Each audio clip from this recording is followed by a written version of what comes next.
Morning. So we stealth camped at mile 566 last night. Great spot. Could hear the water. Kind of far away, but we can still hear it. It's a pretty quiet night. Sleep by 7:30. I couldn't keep my eyes open anymore. Reading. And then so I was up at 12:30 at night because I had gone to sleep so early. And then up at 5:30 this morning. I had camp a little before 7. And right away, climb. As soon as we left the site, we saw a couple yesterday that told us, "Oh, you're gonna be climbing out of there." Yep, we're still climbing. So it said it might rain today. Looks great so far. So that's going to debate where we go. It's the shelter at 14, which would be we'll be it early. Or there's a great place in the 20s somewhere that it's like you can camp by a river. It sounds really cool. But if it's going to rain, we'll probably want to be near a shelter. And the shelter after one at 15 is far. So we're going to play that by ear. See if we get any service along the way to check the weather. If we pass anybody to ask them. Okay, that sun over there. Hopefully that's getting in.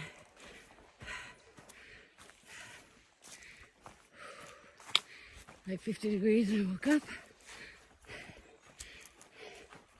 New silk quilt liner was great, but I cut a big hole in the end of it so my feet could stick out.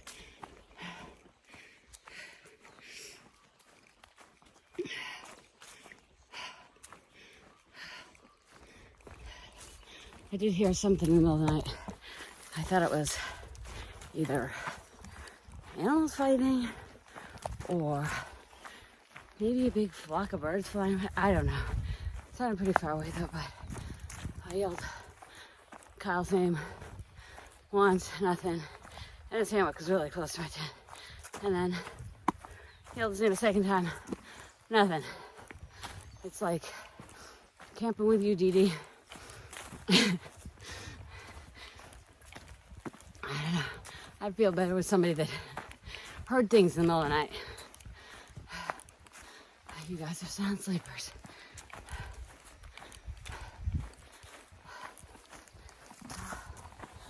Going up the trail.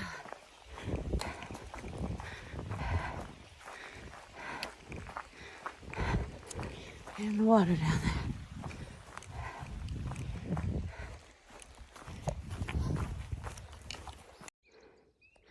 Nice view behind me. It's actually going the other way. And the sun. Just talked to Tony. He's sending my other tent. Hope that wasn't a big mistake. But we'll try it. But always send it back and go for another. Alright, so this is the Warren's cabin. We were 4 miles from here last night. We would have died getting up here last night. We're all down. All uphill. Oh, wow.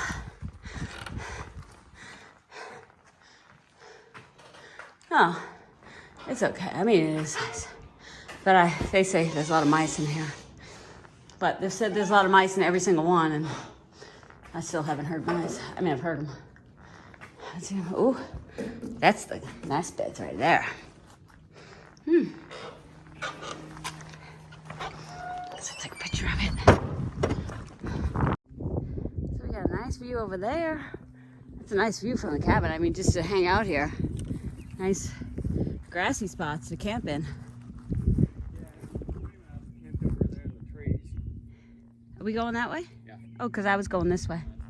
Oh, that's the privy. Okay. Nope, don't need that. Did that at 5:30 in the fucking morning.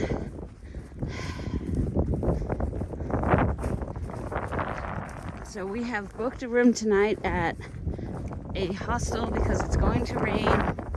And we're only 11 miles from the shelter, so we would have been sitting there from like noon, twiddling our fingers waiting for the rain all night.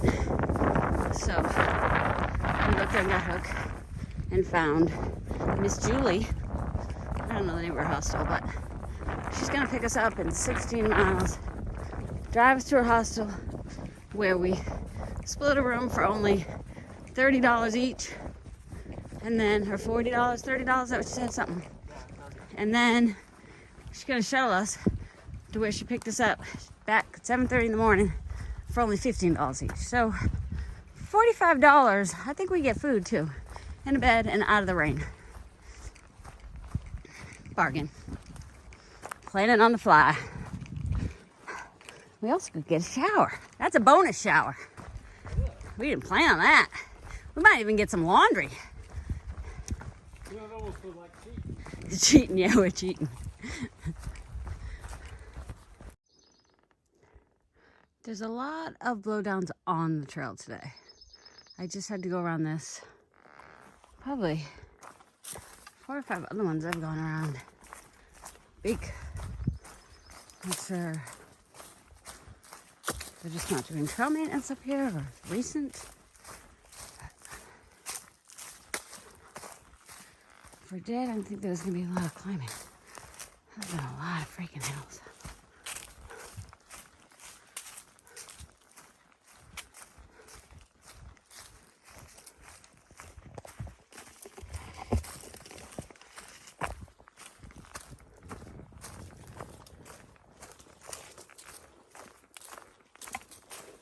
It smells like a fire too. I don't know. Where there's a fire somewhere near here.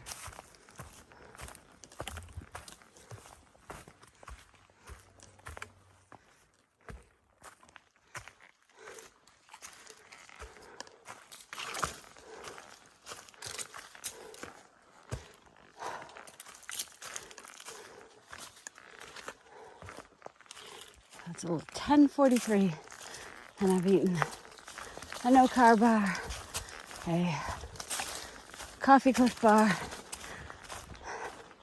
my big bag of oatmeal mush, and all my dried fruit that was mixed in with nuts. That bag. Already. Shit.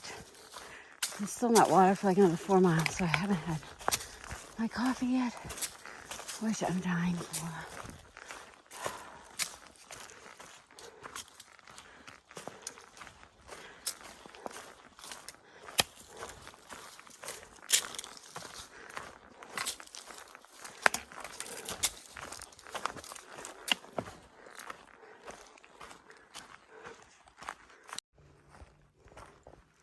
Okay, there was just like a bunch of deer running across. Oh, there's another one. I can see it. I listened to an audiobook and all of a sudden I heard all this noise. There's one. Better deer than beer. Probably about a dozen of them. Couldn't get my phone out of my pocket quick enough.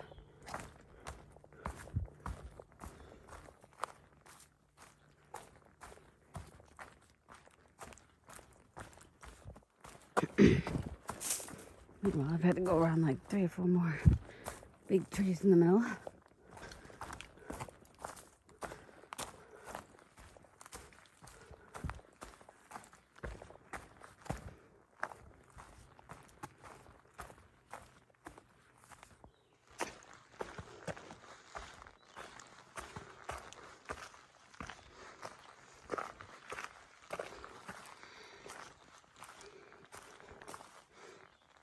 All this shit is usually not in the middle.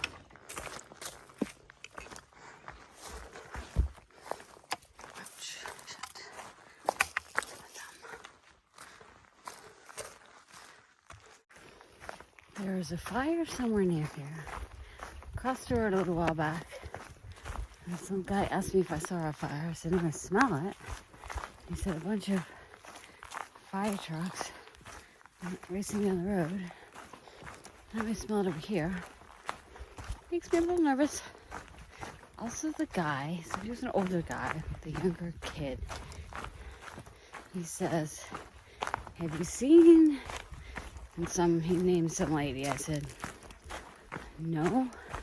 He says, well, the guy asked me to come out here and put a sign up on a tree because I met a hiker and she was trying to get to Florida. Now, none of this fucking story makes sense. And the guy was old, but a little weird.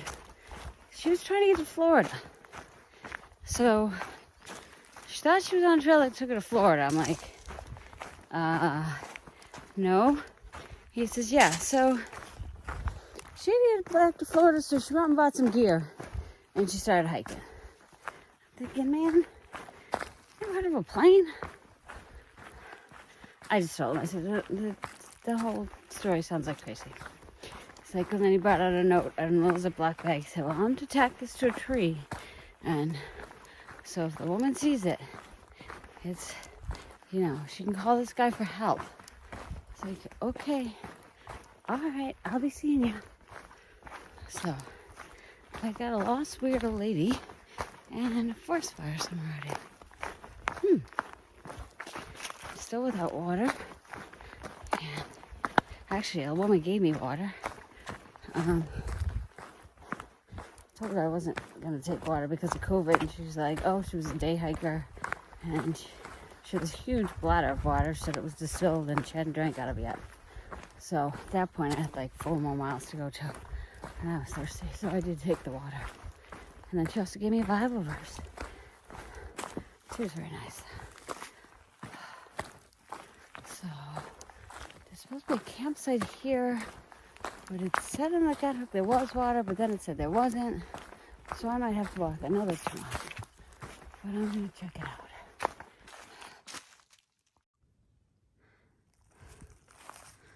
Okay, I am struggling today. And I just looked at my thermometer. It's 79. By the way, I'm struggling. Lack of water and heat. I just stopped back there for a few minutes, took off my backpack. I can't wait to hit water. I think it's like 2 miles. When I went at that campsite, Guidebook said it had dried up. Someone had an old comment that said 0.1 down the trail was water. I wasn't sure if they meant the campground trail here. Went this way, didn't find any water. But 2 miles of water. Sounds like an hour. So heat is beating down to me. I didn't put my baseball cap on today because I thought it was going to rain, so I usually do a buff to fit under my rain jacket better. I'm taking out my umbrella, blocking the sun maybe. Definitely not a great hiking day for me. Okay, thank God. There's water. I heard it. So I climbed down. The trail's right up there. So I climbed down to get it. Sat on the rock, guzzled one, filled my other one. And then I think there's another water like a half mile. And I was like, oh my God. This pack is killing me today. So I climbed back up to the trail. 2:30. I've gone, I think, 15 and a half miles. I have like 3 more miles to get to the road crossing where the hostel's gonna pick me up. Kyle's probably already there. It's my last climb, and I think it's all downhill. So I was looking at the map. So tomorrow, there's a shelter at like 12 and one at 23, and then Licksplit Hostel or whatever is at 24 miles. So if it doesn't rain, you could sleep in a campsite. I don't know what the weather's gonna be. I'm almost thinking of asking this hostel if I could slack pack tomorrow, and they'll drive my stuff the 24 miles to the hostel tomorrow, which I'm sure they'll do. And it probably won't be very much. So that's what I'm thinking of doing. I'll have to fill my pack with a little bit of stuff, but my shoulder sure could use a break. So I'll plan that out later. Leave the road, and it's just starting to sprinkle. And there's Kyle. I called her, she's coming. Did you get my text? I do. She'll be here any minute. Cool. Oh, that was a hard day. I was not feeling it. So we arrived at Weary Feet Hostel. It reminds me, Tony, of our house in Indiana. So a huge room. I got a Keurig coffee. Oh my God, my face is burnt. I'll show you the rest of it later, but it's a really cool place. And she's gonna have dinner for us. So tomorrow we're gonna slack pack 25 miles and we're just coming right back here. We're not gonna stay at the other place we were supposed to go to. I'm just gonna run by and pick up my box. Oh yeah, we stayed with him at 19E. Great guy. All right, so there's my dinner at the hostel. What's the name of this hostel? Weary Feet. What is it? Weary Feet. And we got a guy from Missouri and Raleigh, North Carolina. North Carolina. Charlotte, North Carolina. Cheryl, and we met him before he was the boy with the boot. Mom made him bring the boot, and I can't lose that guy still. Keep trying, babe.